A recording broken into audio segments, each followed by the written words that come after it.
much. Thank you so much for coming. Thank you so much for opening up this beautiful place for us to have a town hall meeting with all of you and sit and talk to you a little bit about what the fall is going to bring, what we have on the agenda, and the work that we still have to do to put our state where it needs to be. Now, I was on TV this morning. There were some new poll numbers that came out that said in America, the country feels like 31% of the country feels like we're on the right track. 61% of the country feels like we're off on the wrong track. Now, I think we all can feel that as a country, but one of the things I said to them was, in the last poll we had in New Jersey, 42% of New Jerseyans felt like we were getting back on the right track, and only 46% thought we were off on the wrong track. And they asked me to explain that. I said, because I think that people finally get the idea that the Lieutenant Governor and I, our friends in the legislature who are working with us on both sides of the aisle, understand that hard work needs to be done, that all of you understand that hard work needs to be done, and that it's not going to be pretty, and that there are going to be times that it's going to be very difficult, but that we're the ones who are here now after the party was had for the last 10 years. And we're the ones left to clean up the empties, laying all over the floor. We're the ones left to do the dirty work that needs to be done after, for a decade or more in this state, we went on a taxing and spending spree that no one can afford. And it has driven business out of this state. It has driven citizens out of this state.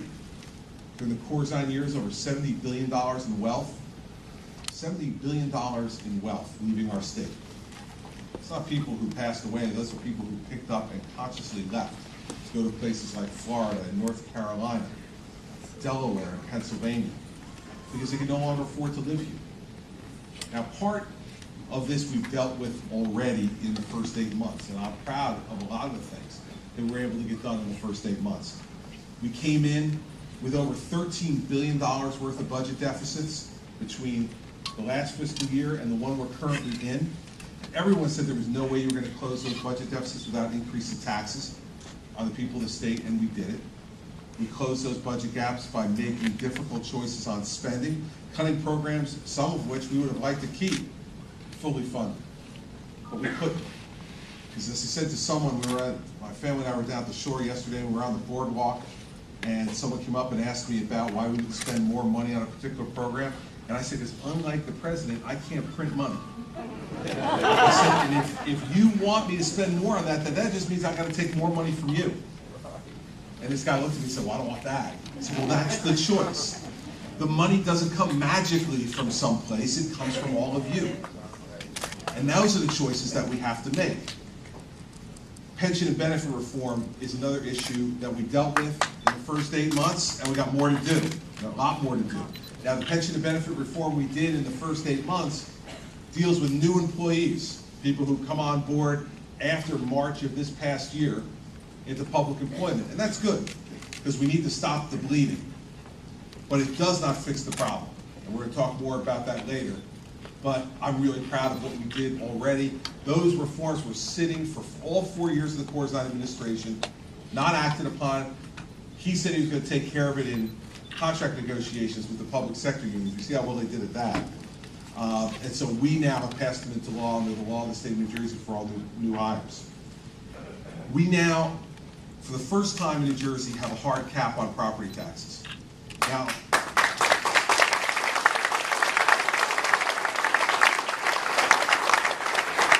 this is another thing that folks said couldn't be done, but we did it. We did it in a bipartisan way. We worked with Republicans and Democrats in the legislature. And that cap goes into effect January 1st of this year. And so these property tax bills that you just got should be the last ones. If the legislature continues to do its job this fall, that will see property tax increases above 2%.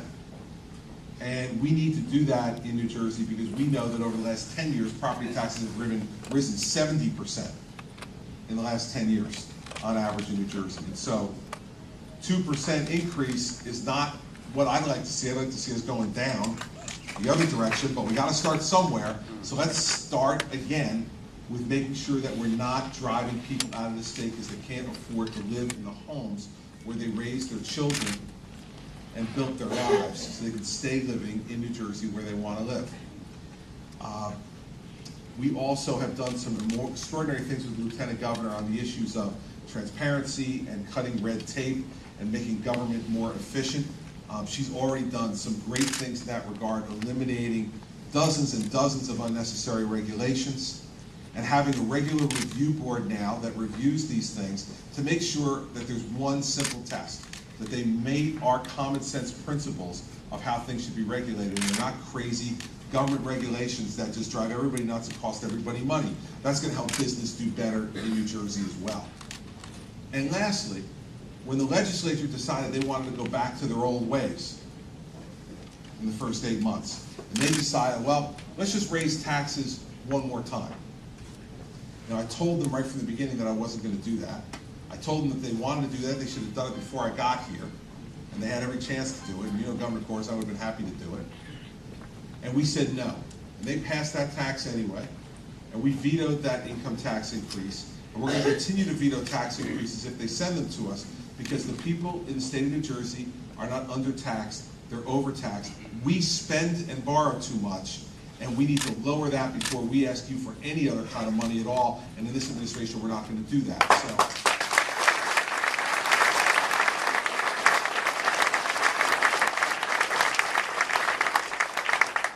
So over the course of the next 4 weeks, every week, we're going to unveil another set of reforms that we're going to send to the legislature. Now, there's 107 days left from today in the legislative session before the holidays come, before Christmas arrives. And we can't wait any longer for these reforms to be done. And 107 days is plenty of time for the guys and women in the legislature to get down to work and get these reforms done. And so today, we're going to start the clock ticking on that 107 days. We're putting forward these reforms, giving them plenty of time to consider them, and they need to implement them. So what specifically are we talking about? First, tomorrow I will be at a town hall meeting in Raritan, and we're going to unveil ethics reform in New Jersey. Now, not that New Jersey would ever need ethics reform, right? You know, why would we ever want to be worried about something like that? The underpinning of what I proposed during the campaign was what I learned for 7 years as U.S. Attorney. In watching the 130 plus public officials that our office sent to jail during that period of time, Republicans and Democrats, North and South, local mayors and Board of Education members, members of the state legislature, and everybody in between. And what we needed to do, I think, is to increase accountability and transparency in government, and to have and adopt some common sense rules. You know, things like nobody should have 2 offices in public life. Things like nobody should have more than 1 public salary.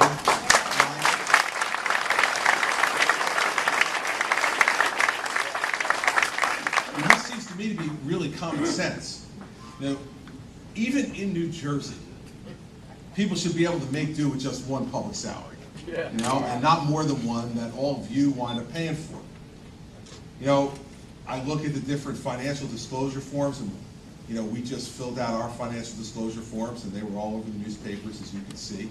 My wife was thrilled. Another benefit of public office is to have everybody find out what you own and what you have, but it's important for you to know that, so that you know what we have personally, so that you can follow my decisions as governor, and ensure as best you can that those decisions are being made not to benefit me or my family personally, but being made because it's what I think is in the best interest of the people of the state. The only way to really make that determination is to have broad financial disclosure. And right now, that broad financial disclosure really just applies to the folks in the executive branch, not to the folks in the legislative branch. So it seems to me, since they want to be equal partners in making the laws, they should be equal partners in disclosing everything that they have.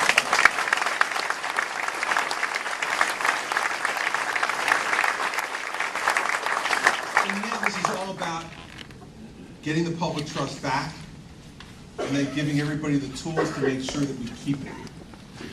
And so tomorrow I'll lay out in real detail for the legislature at this town hall meeting exactly our proposals and how we intend to implement them.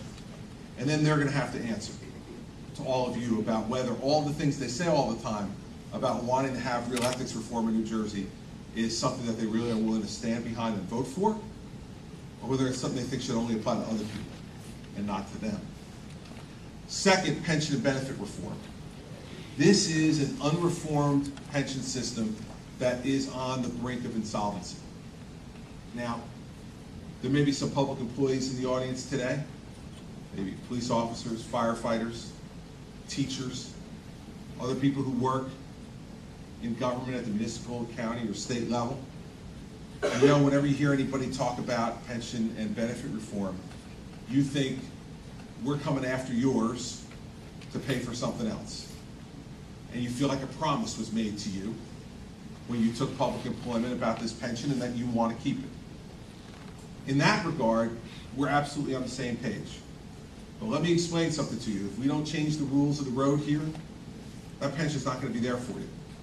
Right now, the pension system in New Jersey, by the best evaluation, it gives us the greatest benefit of the doubt, is $46 billion underwater. Wow.